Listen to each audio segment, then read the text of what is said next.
Video کو like کر کے آگے شیئر ضرور کر دینا۔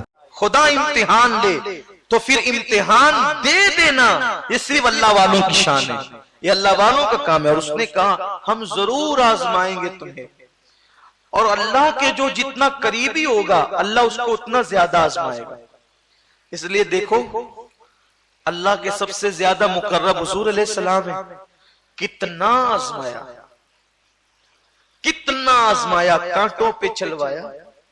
مکے میں کانٹوں پہ چلے نا، پتھر برسائے گئے، 3 سال تک کے شعب ابی طالب میں قید کیا گیا۔ حضور کے گھر کے بچوں نے درخت کی چمڑیاں چبائی، درخت اونٹوں کی چمڑیاں چبائی، درخت کی پتیاں کھائی۔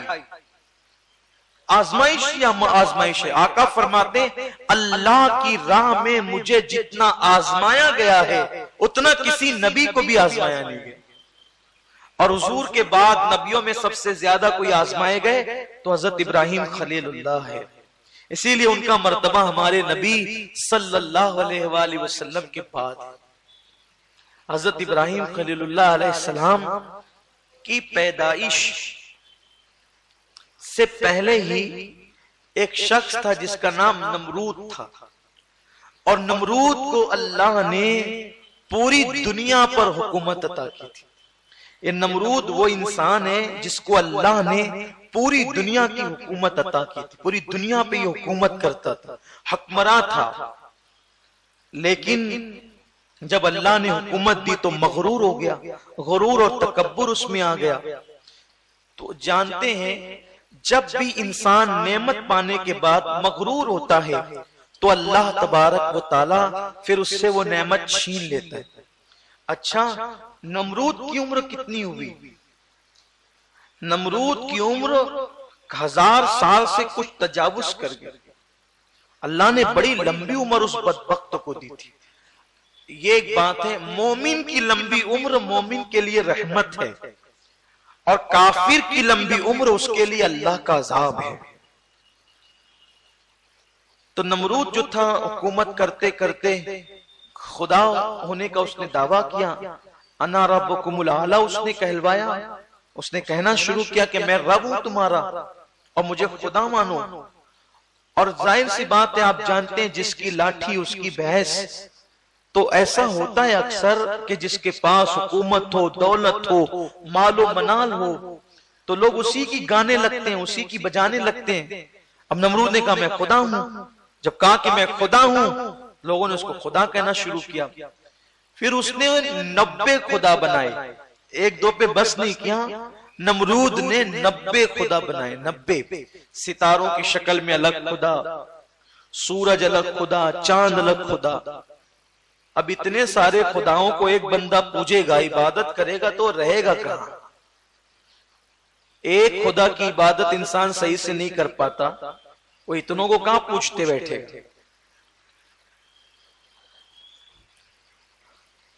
اللہ تبارک و تعالیٰ نے حضور کی نالین کے صدقے ہم پر بڑا کرم فرمایا کہ ایمان کی دولت عطا کی۔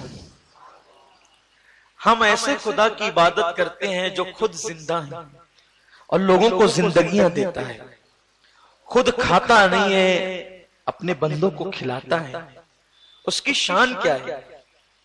دیکھو اس کی شان اگر میں تمہیں بتاؤں تو وقت اسی پہ ختم ہو جائے، چند چیزیں اشارتاً بتاتا ہوں۔ ایک کنواں جسے زمزم کا کنواں کہتے ہیں، آج سے 4000 سال پہلے یہ خود سے نکلا۔ آج بھی اس کی گہرائی کوئی زیادہ نہیں ہے، لیکن کروڑوں لیٹر پانی ہر ہفتہ اس سے نکلتا ہے۔ کتنے کنویں اس کے بعد کھودے گئے اور سوکھ گئے، آج تک وہ کنواں کبھی سوکھا نہیں۔ اللہ کی قدرت دیکھو، ہمارے مذہب کی حقانیت، اسلام کی حقانیت دیکھو۔ اسی طرح بے شمار معجزات ہیں جو آج بھی ہم اپنی آنکھوں سے دیکھ سکتے ہیں اور نگاہوں سے دیکھ سکتے ہیں۔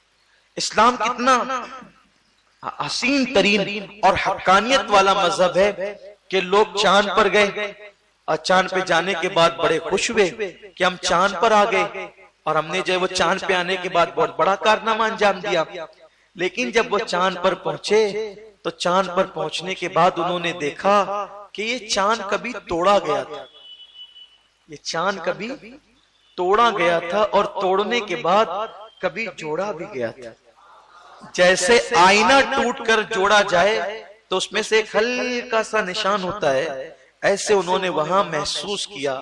تو انہوں نے تحقیق کی کہ اتنا بڑا چاند جو زمین سے بہت بڑا ہے تو اس کو کیسے توڑا جا سکتا ہے, اور توڑ لیا گیا تو پھر جوڑا کیسے جا سکتا ہے. جب انہوں نے تحقیق کی تو پتا چلا کہ ہاں آج سے کچھ صدیاں پہلے ایک ایسا اللہ کا برگزیدہ بندہ تھا جس نے مینا کی وادی میں یا جبل ابو قبیس پہ کھڑے رہ کر اشارہ کر کے ہی 2 ٹکڑے کیا تھا. اور توڑنا تو سب کو آتا ہے لیکن انہوں نے جوڑ بھی دیا تھا. حضور علیہ السلام نے توڑا بھی تھا اور جوڑا بھی تھا. قربان جائیں, جب ان کے انگلی کے اشارے کی شان یہ ہے انگلی کے, تو ان کے پنجوں کی شان کیا ہوگی, اور جب ان کے پنجوں کی شان آپ اندازہ نہیں کر سکتے تو ان کی کلائی کی شان کیا ہوگی. یہ جو میں اشارہ کر رہا ہوں یہ میرے گنہگار ہاتھ ان ہاتھوں کے برابر نہیں ہے, بس میں سمجھانے کے لیے. تو ان کی کلائی کی شان کیا ہوگی, اور جب ان کی کلائی کی شان بے مثال ہے تو ان کے بازوؤں کی قوت کیا ہوگی, اور جب ان کا بازو بے مثال ہے تو ان کے سینے کا عالم کیا ہوگا, اور ان کے وجود ناز کا عالم کیا ہوگا.